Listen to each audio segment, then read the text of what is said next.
আমার আজকের খাবারে প্রথমেই ছিল লাউ ঘন্ট। এই লাউ ঘন্টটা আমার অনেক বেশি প্রিয়।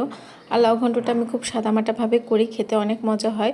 কচি লাউ ঘন্ট করলে কিন্তু বেশি খেতে ভালো লাগে। কচি লাউ ঘন্ট বলেন, লাউ দিয়ে মাছের ঝোল বলেন, সবভাবেই ভালো লাগে।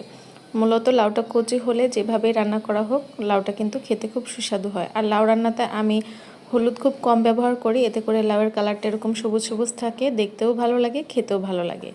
আর লাউ ঘন্টর মধ্যে আমি একটু আলুও দিয়েছিলাম। আর আমি কিন্তু এ ধরনের তরকারি খেতে অনেক বেশি পছন্দ করি। দেখেছেন আমি ভাতের সঙ্গে অনেক বেশি বেশি তরকারি নিয়ে খেতে পছন্দ করি, মানে একদম শুকনো শুকনো করে খেতে পারি না। তো লাউ ঘন্টটা বেশি মজা হয়েছিল, আমি অনেকগুলো ভাত খেয়েছি লাউ ঘন্ট দিয়ে। তো লাউ ঘন্ট দিয়ে খাওয়া শেষ করে এবার নিয়ে নিচ্ছি ডিম ভুনা। আমার খাবারের মেনুতে মাছ বা মাংস কোনো কিছু না থাকলেও চলে, জাস্ট একটা ডিম থাকলেই চলে। সে ডিমটা যেভাবেই হোক, ডিম ভাজা হোক, ভুনা হোক, পোচ হোক বা যে কোনো ওয়েতে রান্না করা হোক, ডিমটা থাকলে আমার আর কোনো কিছু লাগে না। আজকে আমি ডিমটা ভুনা করেছিলাম। ডিম ভুনাটাও আমার অনেক বেশি প্রিয়। আর ডিম ভুনার এই কুসুমটা দিয়ে ভাত খেতে আমার অনেক বেশি মজা লাগে।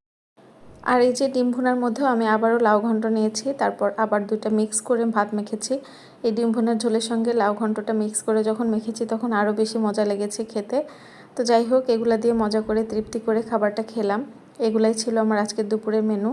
আর আমি সেমাই রান্না করেছিলাম, এই লম্বা স্টিকি সেমাইটা অনেক ঘন করে দুধটা জাল করে তারপর রান্না করেছিলাম। এটা অনেক বেশি মজা লাগে আমার কাছে।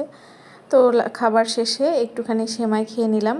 নর্মালি খাবার শেষে আমি একটু দুধ চা খাই, আর যেহেতু আজকে সেমাই খেয়েছি এই জন্য আর দুধ চা খাইনি। তো এগুলাই ছিল আমার আজকের খাবার দাবার। আল্লাহ হাফেজ।